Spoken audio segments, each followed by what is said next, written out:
E vejam que o sorriso dele para Alexandre de Moraes é bem mais largo, não é? Até porque o presidente Bolsonaro não sorriu para Alexandre de Moraes. Agora vejam o tempo que fica ali o ex-ministro, governador Tarcísio Gomes de Freitas, conversando com o ministro Alexandre de Moraes. Por que essa passagem aí, que alguém poderia dizer, mas por que isso é notícia? Por que vocês estão tratando disso? Exatamente pelo fato de Alexandre de Moraes ser o inimigo número 1 de Jair Bolsonaro. Bom dia, senhoras e senhores. Hoje é 17 de junho de 2024, são 8 horas da manhã. Não se briga com Moraes, a gente se une a ele, diz Tarcísio de Freitas, o mais importante aliado de Bolsonaro hoje no país. Supostamente aliado, mas certamente o mais importante. Nunca Bolsonaro calou a boca, mas está calado agora, porque está mais fraco do que jamais esteve. Um dos efeitos mágicos do risco de cana é fazer bandidos calarem a boca. Antes de prosseguir, eu quero pedir a você que acompanha o blog da Cidadania que se inscreva no canal, deixe seu like e compartilhe este vídeo. Bolsonaro foi importante, mas direita agora precisa de menos radicalismo, diz um dos maiores bolsonaristas que há nesse país e um aliado de primeira e primeiríssima hora de Bolsonaro. Eleito na esteira do bolsonarismo, o governador do Amazonas cita o colega de São Paulo, Tarcísio de Freitas, como potencial candidato em 2026. Aliado de Bolsonaro, o governador do Amazonas, Wilson Lima, afirma que a participação política do ex-presidente foi importante para reavivar a direita, mas que agora a oposição precisa de uma alternativa menos radical no enfrentamento ao presidente Lula. O governador, que citou o chefe do executivo paulista, Tarcísio de Freitas, como um potencial candidato em 2026, fez um aceno à gestão petista ao reconhecer avanços no combate ao desmatamento, mas criticou a visão do Ministério do Meio Ambiente. Bom, o fato é que o Bolsonaro tornou-se pesado. Quem vê o que está acontecendo em São Paulo vai notar que o bolsonarismo já está deixando de ser algo importante para a direita brasileira. Por quê? Justamente porque o bolsonarismo foi cooptado pela extrema-direita. Foi cooptado não, é uma criação da extrema-direita, do extremismo de direita, e a tática política de Bolsonaro já se tornou inviável ao ponto de que ele não apenas está inelegível, como também ao ponto de que o apoio dele já começa a complicar. E vai complicar mais ainda na medida em que as denúncias forem feitas e que o julgamento dele ocorra. Porque quando isso acontecer, vai haver uma enormidade de provas contra ele. O Supremo Tribunal Federal está costurando tudo muito bem costuradinho, e quando colocar para fora, não vai ter como os bolsonaristas negarem tudo que ele fez, porque haverá uma enxurrada de provas e inclusive haverá problemas também para muitos aliados. Então, aos poucos, você veja que o Tarcísio de Freitas já começa a se descolar. Ele foi atacado pelo Silas Malafaia, que está no mesmo barco de Bolsonaro, o barco do ultrarradicalismo. Malafaia, que inclusive é o mentor intelectual dessa famigerada PEC desse famigerado projeto de lei contra as mulheres, que está aí causando um desastre para a extrema-direita no país, para os fundamentalistas religiosos, para a bancada da Bíblia. Surgiu essa tese através desse sujeito aqui, que é um direitinha disfarçado, um tal de Joel Pinheiro da Fonseca. Ele era bolsonarista até o talo, mas tem um pouco mais de inteligência. E ainda lá na Jovem Pan, ele entendeu que o bolsonarismo estava fadado a afundar devido ao ultrarradicalismo. E aí ele criou essa tese: precisamos do bolsonarismo moderado. E ele diz: até grupos envolvidos com a luta armada e o terrorismo foram capazes de entregar armas e aceitar a democracia. E ele diz que ficou contra o Bolsonaro no segundo turno, mas que quem apoia o Bolsonaro até hoje não vai jamais admitir que ele fomentou um golpe de Estado. Porém, ele diz aqui nesse artigo que os valores da direita, os valores sobretudo neoliberais da direita, porque tudo isso que está acontecendo no país, minha amiga, meu amigo, se deve ao fato de que a mídia, esses jornais, a Globo, Folha de São Paulo, Estadão, a mídia criou todos os argumentos que o Bolsonaro usa, como aconteceu no golpe de 1964. A mídia de então eram os jornais, era o jornal o Globo, era o jornal Estado de São Paulo, era o jornal Folha de São Paulo, e esses veículos, essa mídia, ajudou a dar o golpe, ajudou a derrubar Jango Goulart e depois virou vítima da ditadura. A ditadura colocou um censor dentro de cada redação. E agora ela fez de novo, tentando, para prender o Lula a qualquer preço, criou o Bolsonaro lá em 2018. E depois começou a ser ameaçada pelo Bolsonaro. O Bolsonaro ameaçou a Globo de fechar a emissora umas 20 vezes. Eu publiquei um vídeo aqui mostrando quantas vezes o Bolsonaro ameaçou fechar a Globo, fechar todos eles, a Folha, tudo. Então agora a extrema-direita já entende que a direita saiu do armário. Hoje você tem muita gente que se orgulha de dizer que é de direita, quando até o que? Menos de uma década, cerca de uma década atrás, antes de 2013, daquelas manifestações idiotas de 2013, quem era de direita tinha vergonha de dizer que era de direita. E a 2013 pôs a direita na rua de volta e o Bolsonaro normalizou a direita no país. O Malafaia, inclusive, passou a atacar o Tarcísio porque sabe, o Malafaia é um radical tão ou mais radical que Bolsonaro. É um estrategista até certo ponto.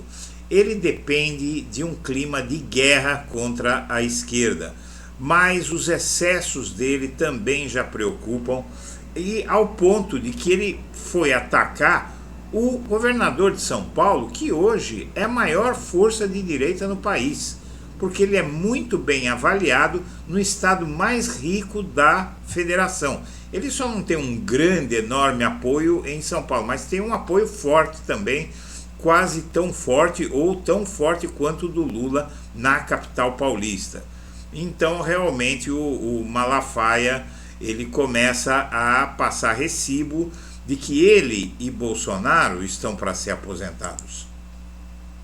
O Tarcísio, inclusive, mudou a estratégia, é um equilibrista na extrema-direita.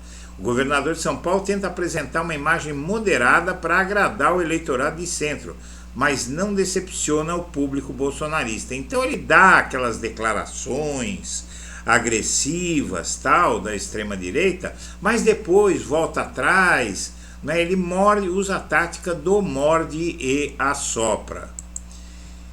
E o bolsonarismo não depende da liderança de Bolsonaro, isso é um fato. Essa matéria aqui é muito boa porque é um fato. Apoiadores do ex-presidente reconhecem que já existem outros quadros que podem conduzir seu projeto político.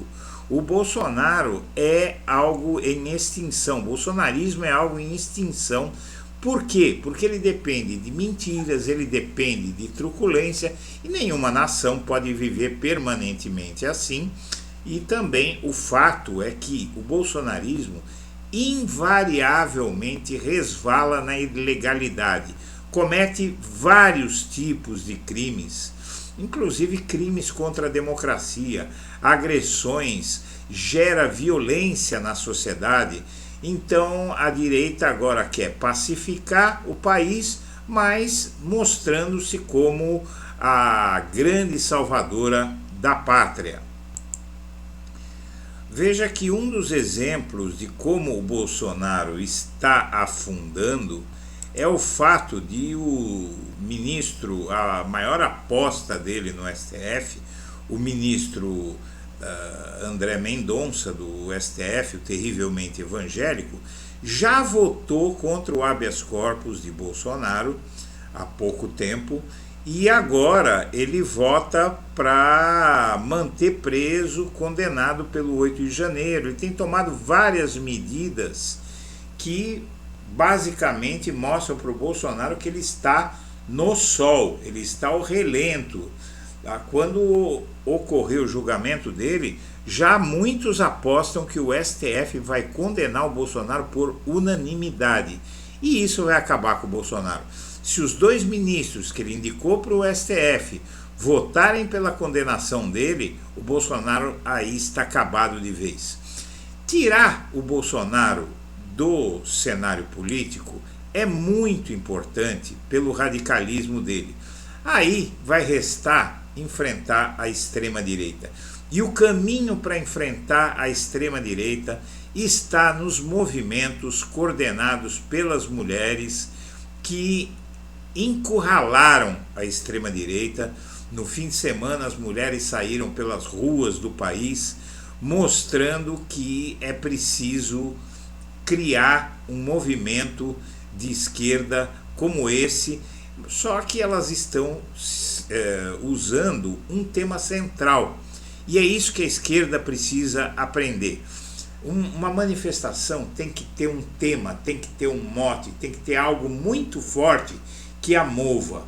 E o Bolsonaro, por exemplo, ele usou a própria prisão como um simbolismo de que toda a direita ia ser presa junto com ele e lotou as ruas. As mulheres disseram, até para a mulher que é de direita, porque, como disse um artigo que eu li nesse fim de semana, o aborto é um problema das famílias, minha amiga, meu amigo. Todo mundo faz aborto, tá cheio de pastor aí que leva a filha para fazer aborto. Então as pessoas sabem que uma lei dessa não vai atingir, uma lei que é para prender mulher que fez aborto, não vai atingir só a mulher pobre. Em algum momento vão começar a surgir denúncias de que mulher rica abortou e não foi penalizada. Então vamos em frente. Você veja que esse caso aqui do Ricardo Nunes mostra como o Bolsonaro é algo que a extrema-direita quer aposentar mesmo, porque, além de tudo, ele é um traidor, ele é um sujeito que abandona, ele usa as pessoas e abandona. Ele se aproximou desse Ricardo Nunes, o Ricardo Nunes não abraçou o seu projeto como ele queria, ele tira do bolso do colete o Pablo Marçal. Deu a ele medalha de imbrochável, porque o Bolsonaro ele não tem apoio na política, mas ele tem apoio entre a população extremista. Porque o Brasil, minha amiga, meu amigo, não tem um eleitorado de direita, tem um eleitorado de extrema direita. Todo direitista, cidadão direitista no Brasil é potencialmente bolsonarista, é extremista de direita, quer ditadura militar, quer violência policial, é contra a emancipação dos costumes.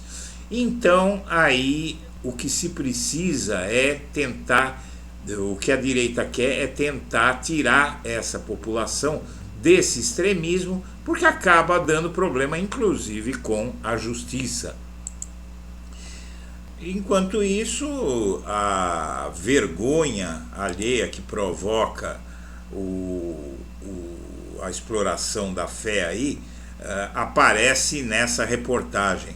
Esse pastor André Valadão é uma figura lamentável, um sujeito que só fala besteira e demagogo, fala em Deus e está aí expondo Rolex de 168 mil reais no braço, né? Eles estão ficando muito ricos com a exploração da fé e da pobreza dos pobres coitados que se deixam enganar por esse tipo de gente. E depois da fritura do Haddad, o Copom vai ter uma reunião essa semana para decidir a taxa de juro. Vamos ver o que o Roberto Campos Neto vai fazer. Muito provavelmente ele ou não vai reduzir nada os juros, ou vai fazer uma redução muito pequena, de 0,25 ponto percentual. O que para a economia é um desastre, mas a boa notícia é que esse Roberto Campos vai sair no final do ano, e aí o Lula vai poder ter alguém que não seja um sabotador, porque esse Roberto Campos Neto aí, ele está ligado com a extrema-direita, fazendo atos com o Tarcísio de Freitas, então está querendo sabotar o governo. Então vamos ver no que vai dar essa decisão da taxa Selic. O PL vê o escolhido de Bolsonaro para vice do prefeito de São Paulo como novo Braga Neto, cada vez mais próximo de ocupar o cargo de vice na chapa do prefeito Ricardo Nunes. O ex-coronel da Polícia Militar Ricardo Melo já tem um apelido entre integrantes do PL, novo Braga Neto. A alcunha faz referência ao general da reserva e ex-ministro que foi vice Bolsonaro. A avaliação de que a entrada de Melo na chapa pode evitar a perda de votos para o Pablo Marçal, mas não muito, porque o Pablo Marçal ele tem o seu carisma entre os extremistas de direita, enquanto o Nunes tem o carisma de um chuchu. O PT traça estratégia para ameaçar o pior cenário na sucessão de Lira na Câmara. O que acontece é o seguinte, eu vou ser bem curto e grosso. Você tem 3 nomes: Antônio Brito, do PSD, que é o preferido do Lula; Elmar Nascimento, do União Brasil, que é um bolsonarista que ameaça, inclusive, por votação a anistia de Bolsonaro e se contrapor, virar inimigo do governo; e o Marcos Pereira, do Republicanos, que é também um nome palatável. O grande risco é esse Elmar Nascimento. Esse Elmar Nascimento ameaça ser um novo Eduardo Cunha, talvez até no limite colocando em votação o impeachment de Lula. Então, realmente, o PT está traçando uma estratégia para tentar se entender com quem sair dessa eleição na Câmara dos Deputados em fevereiro do ano que vem. Metade do grupo da Câmara que vai debater fake news já postou fake news. Então é aquela coisa, você tem uma situação muito difícil para combater as mentiras e o STF vai ter que legislar sobre esse assunto. Infelizmente não tem outra solução. Lembra o senador Bebum, aquele que foi ao show da Madonna e depois apareceu bêbado aí porque estava sendo cancelado pela extrema-direita?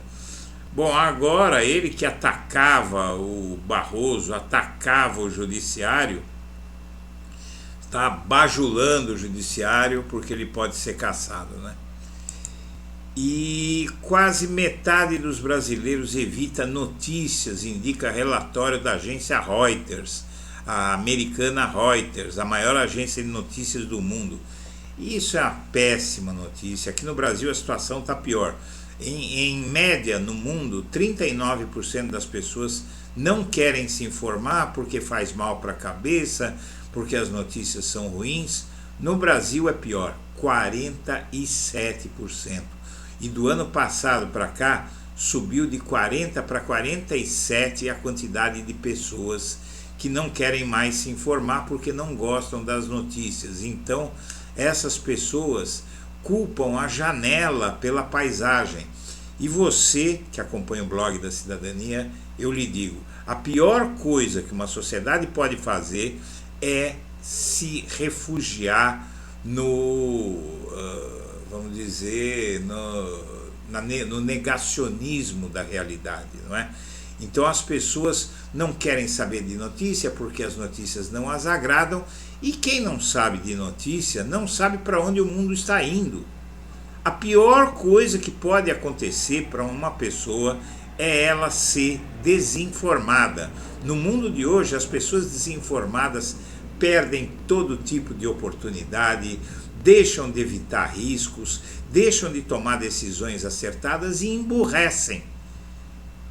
Acredite se quiser, nós estamos numa época neste mundo e, sobretudo, no Brasil, onde o problema é mais grave, em que as pessoas tomam a decisão de emburrecer. Minha amiga, meu amigo, eu agradeço a atenção e deixo meu abraço para todo mundo.